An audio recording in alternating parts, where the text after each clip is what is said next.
और हिमाचल में संजौली मस्जिद को बचाने के लिए एआईएमआईएम के नेता और एआईएमआईएम के दिल्ली अध्यक्ष ने नया दांव खेल दिया है। शोएब जमई ने कहा कि मस्जिद के बगल वाली दूसरी बड़ी इमारतों पर भी बुलडोजर चले। 1 मिनट की रिपोर्ट दिखाते हैं। हिमाचल के संजौली में अवैध मस्जिद विवाद को लेकर जहां स्थानीय लोग उसे गिराने की मांग कर रहे हैं, तो वहीं अब इस मामले में ओवैसी की पार्टी एआईएमआईएम के दिल्ली अध्यक्ष शोएब जमई की एंट्री हो गई है, जो एआईएमआईएम के अध्यक्ष असदुद्दीन ओवैसी की ही जुबानी बोल रहे हैं। जहां ओवैसी कहते हैं कि अपनी मस्जिदों को बचाना है, अगर आप मस्जिदों को नहीं बचाएंगे तो मुसलमान खत्म हो जाएंगे। वहीं ऐसे बयानों को सुनने के बाद तो उनकी पार्टी के दिल्ली अध्यक्ष शोएब जमई अपनी मस्जिद को बचाने के लिए दूसरी बड़ी इमारतों पर बुलडोजर चलाने की बात करते हुए नजर आए। इस वीडियो को खुद शोएब ने शेयर किया।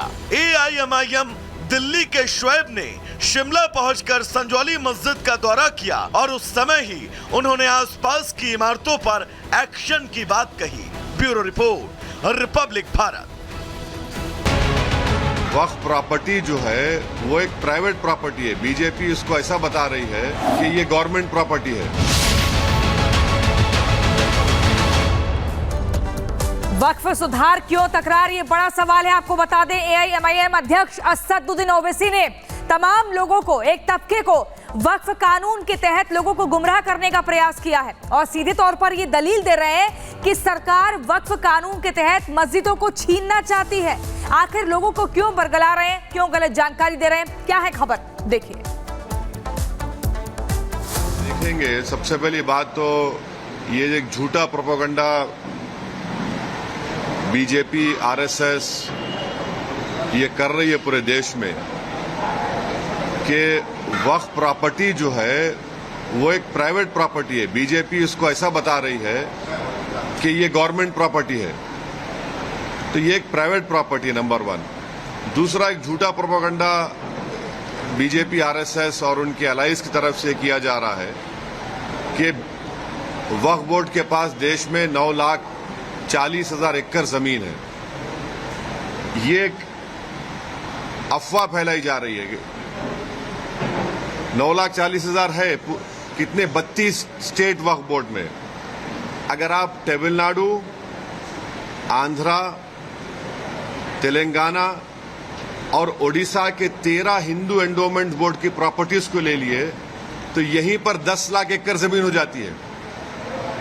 तो ये झूठा प्रोपेगेंडा किया जा रहा है कि आर्मी, रेलवेज के बाद वक्फ बोर्ड। भाई, आप तमिलनाडु, आंध्रा, तेलंगाना और ओडिशा में सिर्फ 13 प्रॉपर्टीज को कैग ने देखा।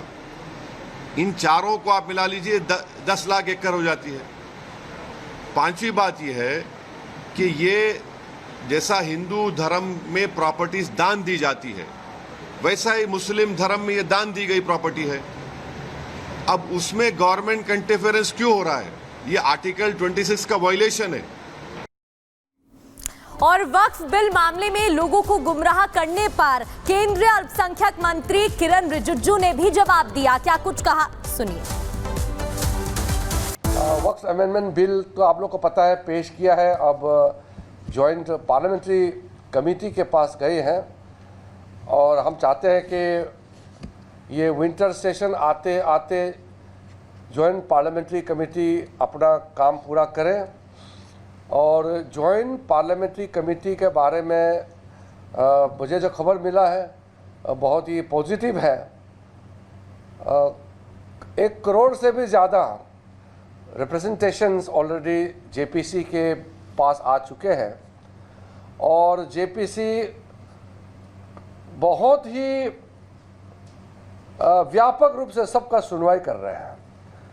सरकारी ऑर्गेनाइजेशंस हो या सामाजिक संगठन हो, सबसे अपने बातें कहने का मौका दे रहे हैं जेपीसी। मैं जेपीसी के अध्यक्ष और जेपीसी में जितना मेंबर्स हैं उनको बधाई देता हूं। इतना एक्सटेंसिव जेपीसी हियरिंग शायद पहले इतिहास में नहीं हुआ है। मजार में काफ़ी लोग नमाज पढ़ने या बाकी चीज़ों के लिए आते हैं। धार्मिक स्थलों के नाम पर जो अतिक्रमण हो रहा है भारी घटना को अंजाम दे सकते हैं।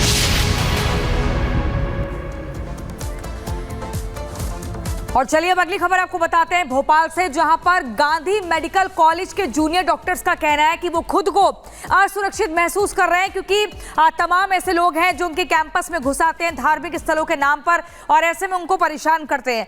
दरअसल इनका कहना है कि गांधी मेडिकल कॉलेज के कैंपस में 12 से ज्यादा धार्मिक स्थल हैं। कोई भी धार्मिक आयोजनों के नाम पर कैंपस में आ जाता है, अक्सर लड़ाई झगड़े होते हैं। डॉक्टरों की मांग है कि बाहरी लोगों के आने पर रोक लगाई जाए।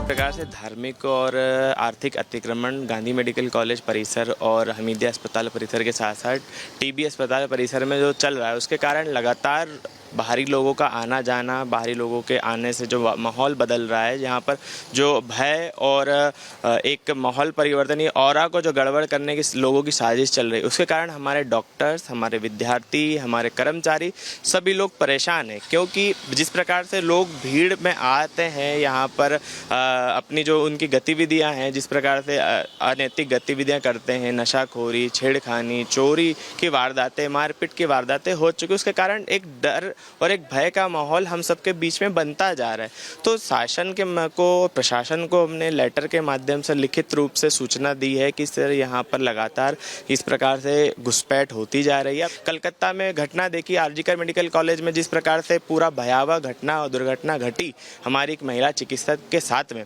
तो वैसा ही माहौल यहाँ पर बनाने की कोशिश की जा रही है। डर और भय का माहौल है, क्योंकि लोग यहाँ पर सैकड़ों की संख्या में घुसते हैं और कई बार पिछले 2 माह पूर्व एक सुरक्षा गार्ड के साथ ही कुछ अज्ञात लोगों ने जो एंटर करे थे, उन्होंने एक धारदार हथियार से हमला करके इस जो गार्ड को 50 टाँके आए। तो आप सोच सकते हैं कि इन लोगों की मंशा कितनी खराब है। तो हमारा यही मानना है कि जिस भी प्रकार की अनैतिक गतिविधियां चल रही है उन पर अंकुश लगे और एक सेफ और सिक्योर कैंपस हम लोग को मिले, जिससे हम अच्छी से अच्छी स्वास्थ्य सुविधाएं जनता जनार्दन को दे पाएँ। यहाँ पर किसी भी प्रकार का धार्मिक गतिविधि होना ये एक तरह सबसे बड़ा प्रश्न चिन्ह है, क्योंकि यहाँ पर जो रोगी आता है वही हमारे लिए भगवान है।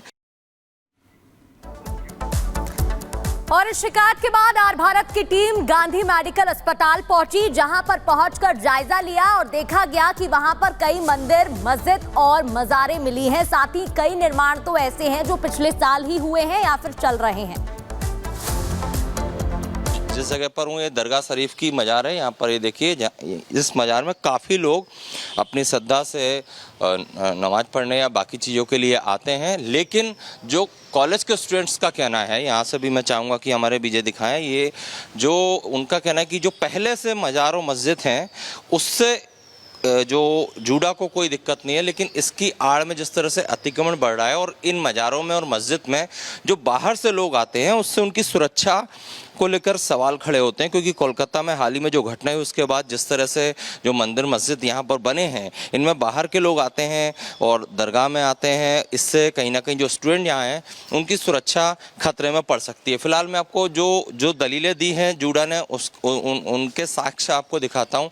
ये जो कंस्ट्रक्शन है ये फिलहाल अभी किया हुआ कंस्ट्रक्शन है। ये आप ये जो स्टील की आप रेलिंग देख रहे हैं चमचमाती हुई, ये अभी किया है। इसके अलावा ये जो आप यहाँ पर टाइल्स देख रहे होंगे, वो जो टाइल्स रखी हैं ये भी नए कंस्ट्रक्शन के लिए है। इसके अलावा ये जो पुरानी रेलिंग जो यहाँ पर हटाई गई है, इसके गई ये चमचमाती हुई गेट लगाए गए, ये भी नया कंस्ट्रक्शन है। यहाँ पर देखिए जो ईंटें हैं ये मलबा है जो कि कंस्ट्रक्शन के बाद निकला हुआ है। इस तरह से चूँकि पहले इस दरगाह का दायरा सीमित था, लेकिन धीरे धीरे कंस्ट्रक्शन बढ़ रहा है और इसी को लेकर जूडा ने आपत्ति जताई है।